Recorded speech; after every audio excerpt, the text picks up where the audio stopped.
Lil Wayne with us. Hear the music. 9 a.m. Eastern time. Let's go. With us today in studio. Shout out to one Michelle Smallman. Making that happen. Well done, Smallsy. Well done by Rich Paul and LeBron James for keeping this going. Dave McMenamin, whose voice you just heard, ESPN NBA reporter with the Lakers, but really with the league as well, has called this the indecision.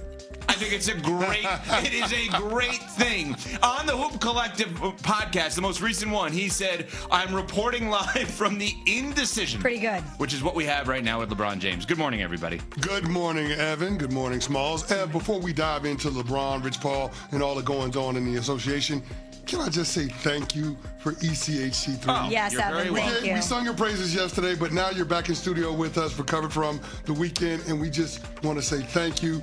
You were the host with the most. You were so gracious, you and your lovely wife, Lauren, and we appreciate you. Well, We do. very Thank much. you for. We're a better team because you and your wife are so gracious to host us every year in your home. We get to see each other outside of work and bond in that way, and it's very cool that you do that. So we appreciate you, Evan. You know, and you're very welcome, and thank you for saying that. The coolest thing for the unsportsmanlike fans out there, let me shout you all out, because here's the coolest thing. Because I am living on the internet, and I'm reading things, and I'm consuming things. The coolest thing for me with our show is seeing the just overwhelming comments at Unsportslike on Instagram, at UnsportsESPN. Everyone just saying, it's awesome you guys hang out. It's awesome you guys do this. It's awesome that what we see on television and here on the radio throughout all of our great ESPN radio stations, Sirius XM 80, ESPN app, that thing between 6 and 10 a.m. Eastern can also happen between 6 and 10 p.m. Eastern. At night, at one of our homes, with our families, with our wives, et cetera, et cetera. And I think that it was just an awesome night, and it's awesome seeing that people like seeing the behind the scenes of that. Yeah, Except for people Pat. Pat thought our night was mid.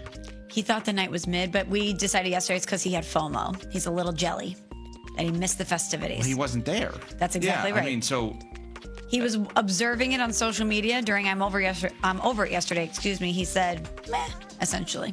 But we think he was just Just jealous. said you could have used me. I'm a vibes guy. I think we were fine. Offense, but I think we were fine. I actually think that's just a shot at Rob, that Rob didn't do a good enough job painting the picture on social media, because between the two of I think them? we Not had a great time there together.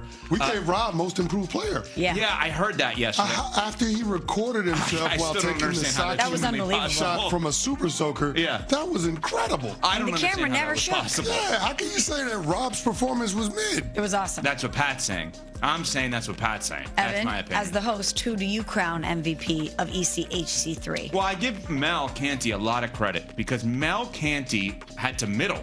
You know what that means? Sitting in the middle of the table. That means you're playing both sides of the table. Okay, Tricky let me go spot. to that side and talk to everybody. Let me go to this side and talk to everybody. Right. You're in a tricky spot. You got to distribute the ball. And Mel Canty did a great job, so give her credit on that.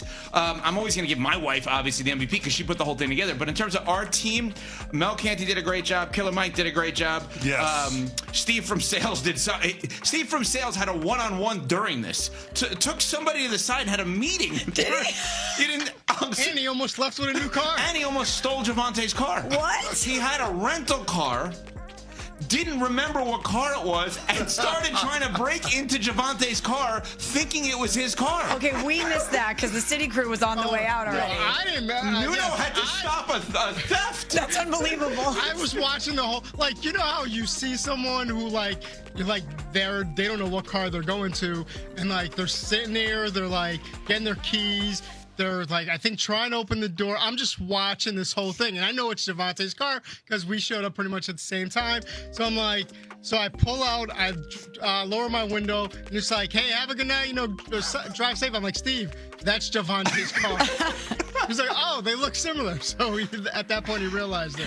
Good job, Nuno. Yeah, and not to get sappy, but I will get sappy on one thing, because that's me. I was happy the amount of time that my wife and Cece's wife got to spend together, because Yes. that had not happened in that way before. Very so cool. that was important for me in terms of real life stuff, and that was wonderful to see. All right. Anyway, so we do have more news. No, can you let me to the teams? We do have more news when it comes to LeBron here, with actual audio of hey, be aware, this could take a while. So Rich Paul released his podcast with Max Kellerman last night, Game Over, and Rich Paul, the super agent, LeBron's agent, had this to say about where we are now with LeBron watching, I believe, on day 21 right now. No audio. Remember, there was the part of you were a little frazzled this morning. We don't have audio? No, we told you we don't have it. It's audio's not clear. So here's what he said. We're not going to be rushed. That's what he said. We're not going to be rushed. It's his choice to make, and when he makes the choice, he'll make it. What does that tell you? That tells you what right now? I mean, it could happen at any point, right? Technically. I still think it's happening sooner rather than later. But How many weeks in a row we're going to say this?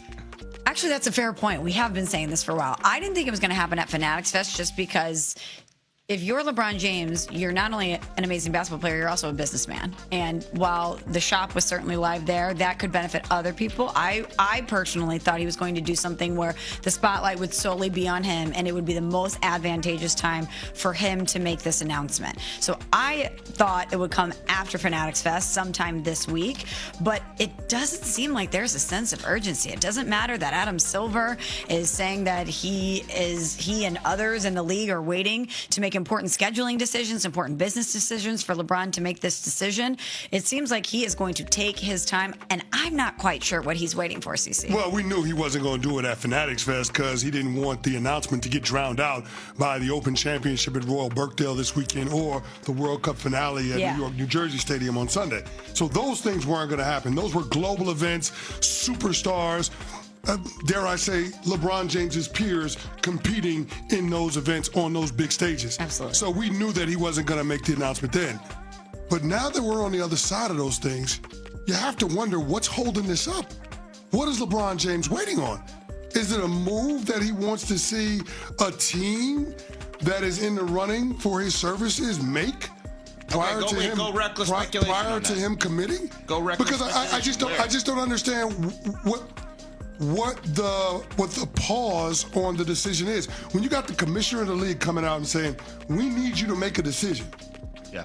And days later hearing no timeline from Shams when it comes to when we expect it to come, I truly wonder what it is that's pumping the brakes on where his basketball future is going to continue. And the part that makes it fascinating, Ev, is the insight that we got from Brian Windhorst, where he said this is the next phase of LeBron James's career, not the final season of LeBron James's career.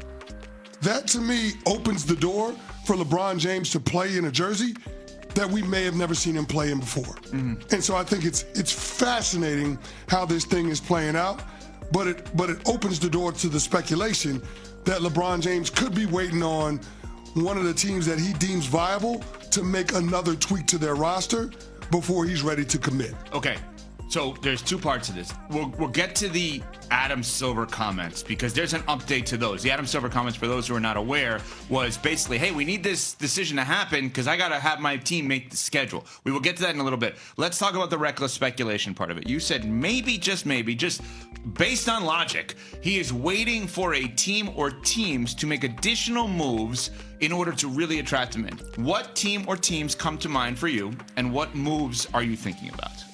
I truly don't know. Well, see, that's the problem. You are as well prepared as any human alive, which, by the way, he brought his own sauce to the hibachi cookout. It was good sauce. But I'm just saying, like, if we can't figure this out, then there may be another wave of a mystery